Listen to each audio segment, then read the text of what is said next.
Montanhas a perder de vista.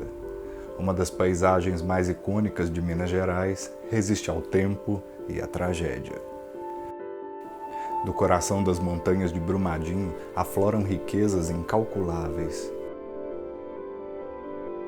É nessa terra pobre em nutrientes e rica em minério que encontramos um dos biomas mais ameaçados do planeta: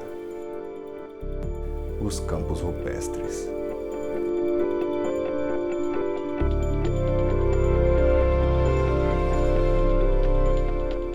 Estima-se que os campos rupestres, embora ocupem menos de 1% de todo o território brasileiro, sejam responsáveis por 15% de todas as plantas do país. Olha, pesquisas mais recentes apontam que esse número pode ser inclusive maior. Esses são dados do Laboratório de Ecologia e Evolução de Plantas Tropicais da Universidade Federal de Minas Gerais. Esse talvez seja um dos maiores grupos que se dediquem hoje ao estudo dos campos rupestres. E as pesquisas revelam que uma das maiores dificuldades quando se pensa na recomposição dessas áreas é que 44% das sementes das espécies de campo rupestre não possuem embrião, ou seja, elas são inférteis. Olha, em algumas famílias esse número pode ser ainda maior, chegando a 95%.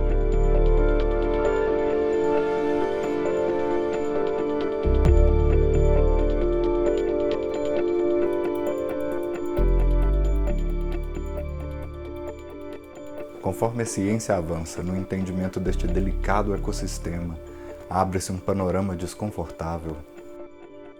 A recuperação dessas paisagens pode ser um sonho ainda distante. Enquanto uma floresta levaria algumas décadas para se regenerar, o campo rupestre, sem intervenção humana, levaria séculos. Não bastasse isso, boa parte das plantas encontradas aqui estão na lista de espécies em perigo de extinção. Se não forem compreendidas e reproduzidas agora, logo pode ser tarde demais. Aqui é possível entender por que desses habitats receberem o nome de Ilhas de Ferro. O solo é formado por uma espécie de aglomerado de rochas de minério que nós chamamos de canga ferruginosa. E é nesse ambiente hostil, onde a temperatura pode atingir extremos, que nós encontramos espécies incríveis. Esse daqui é um Arthrocereus glasiove, um cacto extremamente ameaçado, endêmico da região dos campos rupestres aqui do quadrilátero ferrífero. A couraça de ferro é uma das características específicas desses campos rupestres. As plantas que nascem aqui são mais especializadas. O cultivo e reprodução da grande maioria delas ainda é um mistério.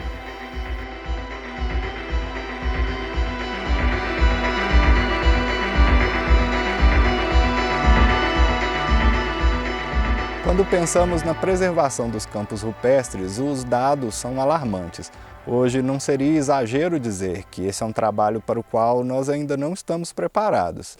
Pouco se conhece sobre o desenvolvimento dessas plantas em cultivo e antes de pensarmos em devolvê-las para a natureza, ainda temos um longo trabalho de entendê-las não apenas aqui, em seu habitat natural, mas principalmente fora dele.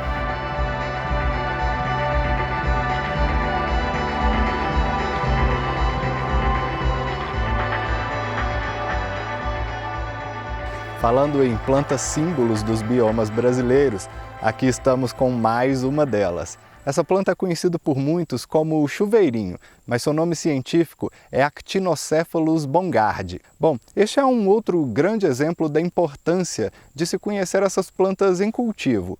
Há poucos anos atrás, uma leva de mudas produzidas em laboratório foram disponibilizadas no mercado.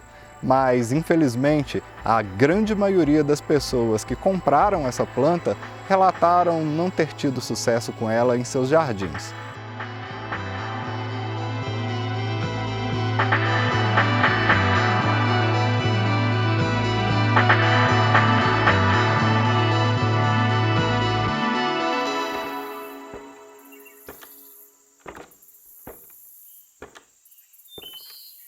Cada indivíduo aqui parece cumprir um papel específico dentro do sistema.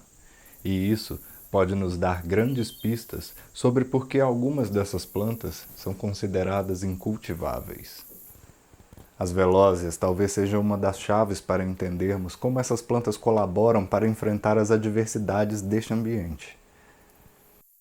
É difícil pensar nos campos rupestres sem imaginar as famosas canelas de ema. Bom, essas plantas tão características, símbolos do nosso cerrado, são também plantas muito importantes para a manutenção do microclima desses habitats.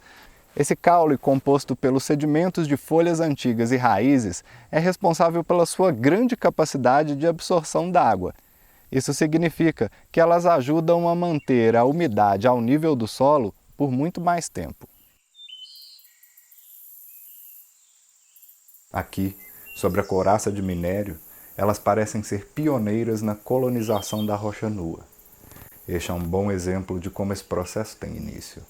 A porosidade da rocha, o escoamento da água da chuva e as plantas adjacentes proporcionaram a este ponto específico condições ideais para que houvesse o acúmulo de matéria orgânica e, logo após, a colonização por musgos.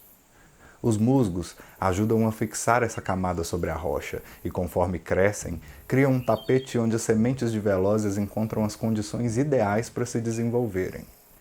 Já neste ponto, elas constituem uma espécie de esponja sobre a pedra e, conforme colonizam a rocha, vão viabilizando a entrada de outras plantas, como as orquídeas e as bromélias.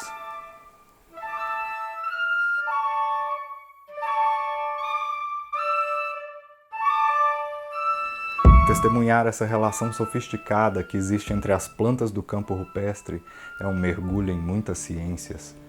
Pensar em algo que possa assegurar a sobrevivência e a reconstrução dessas áreas também passa por nós, os amantes das plantas. É hora de evoluirmos também na forma como cultivamos. O futuro dessas paisagens pode estar em nossas mãos. Se você tem interesse na preservação dos campos rupestres, um bom começo é entender a sua importância. Para isso, eu estou deixando na descrição desse vídeo alguns links que podem lhe auxiliar. Bom, uma outra forma de ajudar é, claro, curtindo esse vídeo, compartilhando com quem gosta do assunto. E assim, eu agradeço a companhia de vocês em mais um vídeo e nós nos vemos no próximo.